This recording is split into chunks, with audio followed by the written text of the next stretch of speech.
In 1974, the founder of McDonald's, Ray Kroc, gave a talk to the MBA class at the University of Texas. Kiyosaki tells this story the way it was told to him. His friend was in that class. After the lecture, the students invited Kroc out for beers, and he came. And once everyone had a glass in front of them, he asked the room a question. "What business am I in?" The students laughed. Everyone on earth knew what business Ray Kroc was in. Finally, someone said it. "Hamburgers." "That's what I thought you'd say," Kroc said. "Ladies and gentlemen, I'm not in the hamburger business. My business is real estate." The room went quiet, because he meant it. McDonald's sells franchises, but Kroc understood from the beginning that the thing of lasting value wasn't the burger. It was the corner the restaurant stood on. The company made sure it ended up owning the land under its stores, thousands of the best intersections in the world. The burgers, you might say, were how the real estate paid for itself. To this day, McDonald's is one of the largest owners of property on earth. One of the students never forgot it, and passed it to Kiyosaki, who never forgot it either. Because it's the sharpest version of a question Rich Dad had been asking him since he was a boy.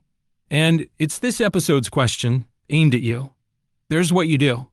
And then there's what you're building. What business are you really in? Kiyosaki likes to ask people what their business is.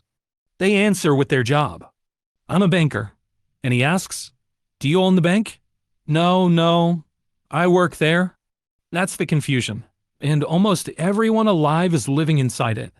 Your profession is what you do for money. Banker, chef, nurse, coder.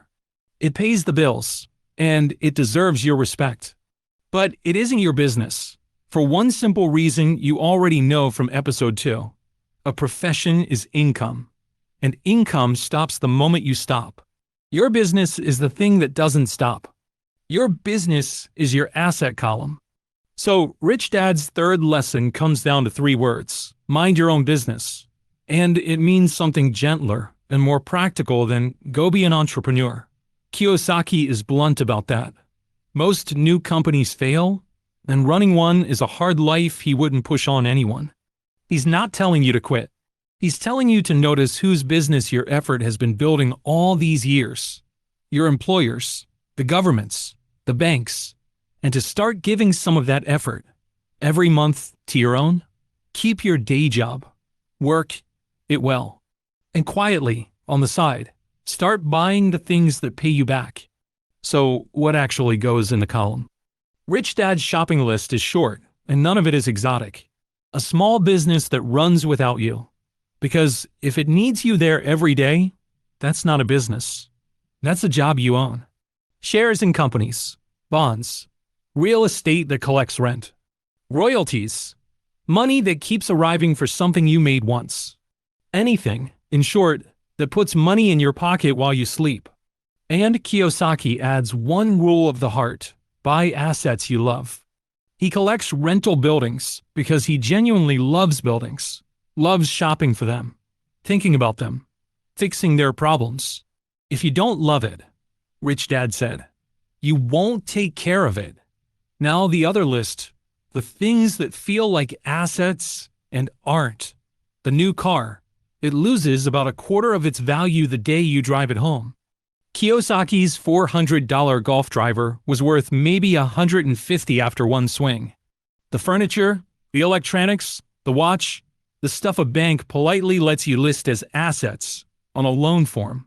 His test for all of it is cruel and clarifying. If you had to sell it tomorrow, what would it actually bring? Things you bought to have are not things that pay. They're just expenses that stuck around. One more habit completes the lesson. Once a dollar goes into your asset column, it never comes out. Because the moment a dollar buys an asset, it stops being money. It becomes your employee. It works 24 hours a day. It never calls in sick. And it can keep working for your grandchildren. Which raises the honest question. What's the point of all these glowing little employees if you never get to live? You do. That's the part people miss. The rich aren't allergic to luxury. They just buy it in a different order. Kiyosaki tells it through his wife, Kim. She wanted a Mercedes. They could have financed one that afternoon, like anyone. Instead, she waited 4 years, while an apartment building they'd invested in grew until its rent checks could cover the car by themselves. Then she bought the Mercedes. Or rather, the building bought the Mercedes. And it kept paying for it, month after month, out of money that arrived while she slept. That's the order. The poor and the middle class buy luxuries first, on credit, with their own sweat, to look rich, and the debt quietly makes them poorer. The rich build the asset first and let the asset buy the toy. Same car, opposite direction of the arrows. And Kiyosaki says the weight changed what the car meant. It wasn't a purchase anymore. It was proof she knew how to build something that paid. There's one more piece of mind your own business, and it was Rich Dad's spikiest opinion. He hated the story of Robin Hood. Take from the rich, give to the poor, a lovely idea. He'd say, and here's what actually happened. When income taxes were introduced, England in the 1870s, America in 1913, they were sold as taxes on the rich alone. That's Kiyosaki's telling of the history, and his punchline. The rich responded by learning the rules, hiring the smartest accountants and lawyers, using companies and the law to protect what they'd built, while the cost of it all slid down onto the middle class, the very people the idea was supposed to help. The biggest bully in your financial life, Rich Dad told the boys, isn't your boss? It's the tax man, and he takes the most from the people who understand the game the least. You don't need the mechanics. They're dated. They vary by country. And this book was never a tax manual anyway. What you need is the lesson under them. The rules of money are learnable, and the rich are simply the people who bothered to learn them. Not smarter, not better. Just literate in a language nobody teaches. And Rich Dad would add, if you know what you're talking about, you're much harder to push around. His whole philosophy of it fits in one exchange. Poor Dad urged Robert to climb the corporate ladder. Rich Dad chuckled and asked, why not own the ladder? And now watch the whole episode happen to one man, because the boy from the 10-cent lesson grew up. And this is where the apprenticeship pays off. Mid-20s. Robert Kiyosaki is out of the Marine Corps and selling copiers for Xerox. A good job, exactly what his educated dad wanted for him. And every payday he stares at his check, at the taxes taken out before he ever touched it, and hears Rich Dad in his ear. Who are you working for? Who are you making rich? So 1974, as it happens, the same year Ray Kroc asked his question in Texas, Robert starts minding his own business.